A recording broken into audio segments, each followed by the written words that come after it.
How's it going, you guys, and welcome back to Conservary Fitness. And in this video we are going to break down and give you guys tips and strategies for open workout 19.3. Now, this workout looks disgusting. It is essentially annihilate your legs. Once your legs are done, let's blow up your shoulders.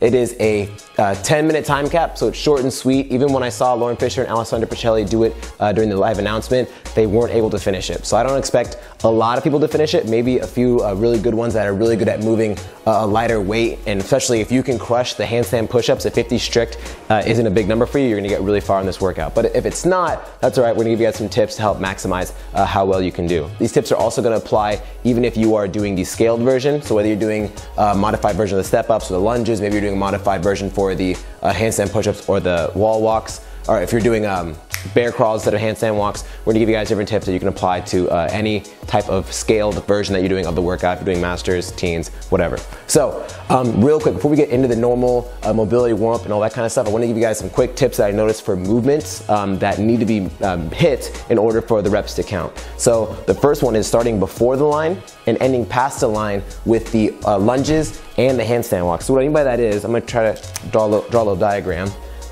Oh, this is the bad marker.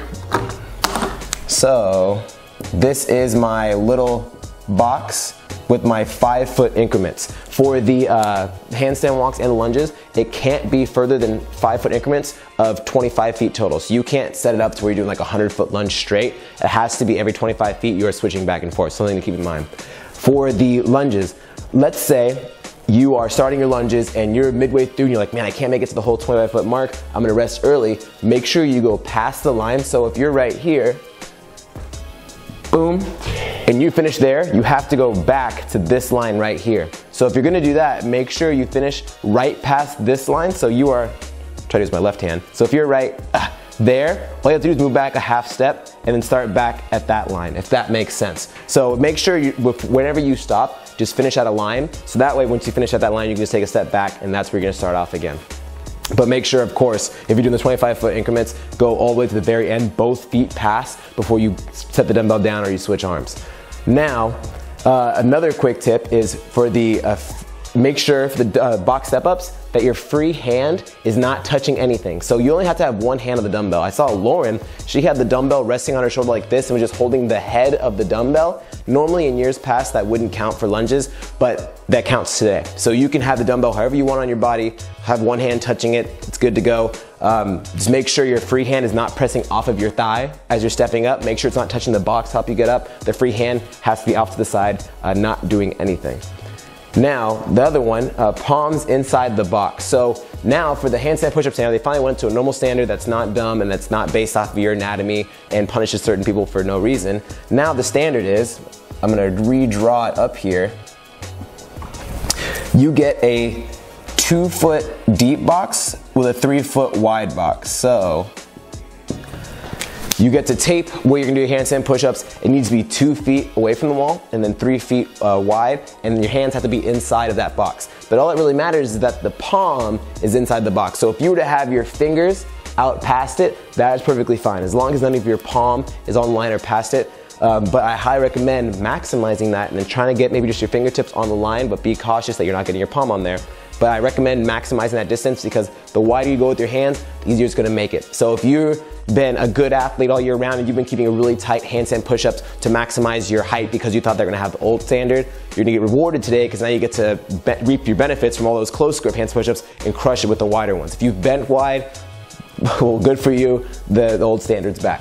Now, talking about, actually let's break down the workout step by step. We forgot to do that part. So now the workout is 200-foot overhead dumbbell lunge. It is a single dumbbell. It has to be locked out overhead. You have to touch your knee to the floor every time, and each 5-foot increment counts as 1 rep. Again, you have to switch every 25 feet, so you can't have 100 feet out and 100 feet straight back. It has to be every 25 feet, you're switching back and forth. 50 dumbbell box step-ups. It's just 1 dumbbell and you can place it again however you want on your body. At least on your upper body, you could hold it to the side if you want to. I wouldn't recommend it. Keeping it stacked on you is the most easiest and the least amount of energy to do. But it also cannot be on your leg. You can't, like, for some reason have it in your hand and press off your thigh with it as you're stepping up or something weird like that. So don't do that. Just put it on your shoulder and hold it like that. 50 strict handstand push-ups. strict are significantly harder than kipping, and once strict go away, just like in the last workout, toes to bar, once toes to bar are gone, they're gone. So we're talking more about that later, about breaking them up early and making sure you're playing it smart.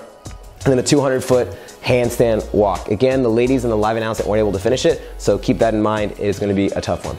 Now, first talking about mobility. A lot of different things go into play with handstand push-ups and handstand walks, so make sure you have a really nice overhead position, because if this is faulty and it's not maximized as much as it could be, it's gonna make the handstand push-ups that much harder and make you start failing that much sooner. So, first talking about quads. You wanna have your quads warmed up because you're doing a lot of lunges, and then essentially more lunges just up on an elevated surface on a box. So make sure your quads feel really good. I actually did some stretch videos before this, so I'm gonna include a video of what I recommend for stretches before this, and for this one, I'm gonna recommend couch stretch.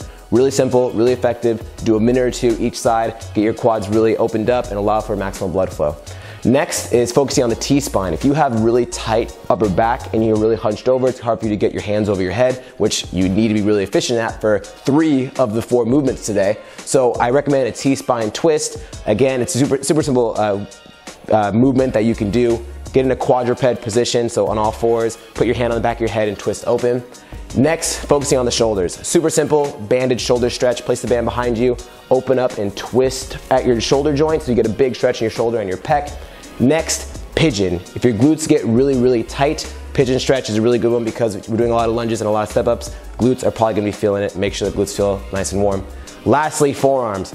Once you get to strict handstand push-ups, it's a lot of this, and if these feel tight and the wrists start to go, doesn't matter how the rest of your body feels, these are taking the blunt of the work, and if these start to get tired, the whole thing is gonna be that much more painful and excruciating to get done. So, super simple forearm stretch, get on your knees, place your fingers towards your knees, slowly rock back. Now, talking about warm-up.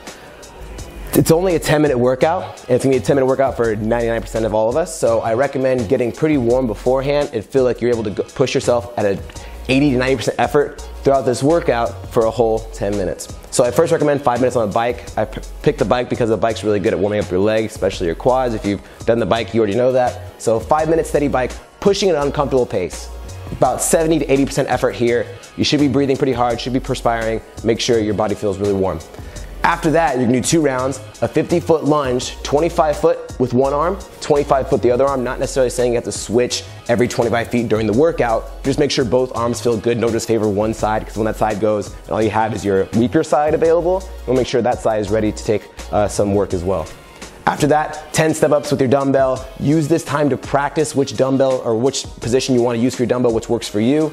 After that, 5 strict handstand push-ups.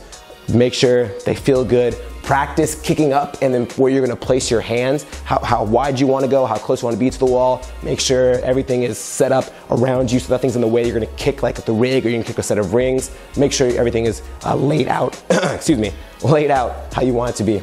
I would recommend for the first round, starting with a lighter dumbbell. Maybe if you're a guy that's gonna do 50 pounds in the workout, maybe do a 35 or 40 warm up with, and then use a 50 in the next round of the warm up. And then after you do your 2 rounds, if you anticipate yourself getting to the handstand walks, if you're really good at strict handstand push-ups, then you can go ahead and start warming up your handstand walk. I do about 50 feet total. Practice maybe going the whole 25 feet. If you're someone that's not that proficient, but you feel like you can get to the handstand walks, practice every 5-foot increments, kicking up, kicking back down. Make sure they feel good. Get yourself familiar with starting behind the line and then going past the line. Now, for movement efficiency, when you're moving, move with a purpose for today. So I actually mentioned that later, but make sure everything you do with a purpose, because it's very easy to get sloppy on lunges, very easy to get sloppy on handstand push-ups. So make sure every time you go to do a set, it is a nice, pretty set. So first thing is make sure that you break early.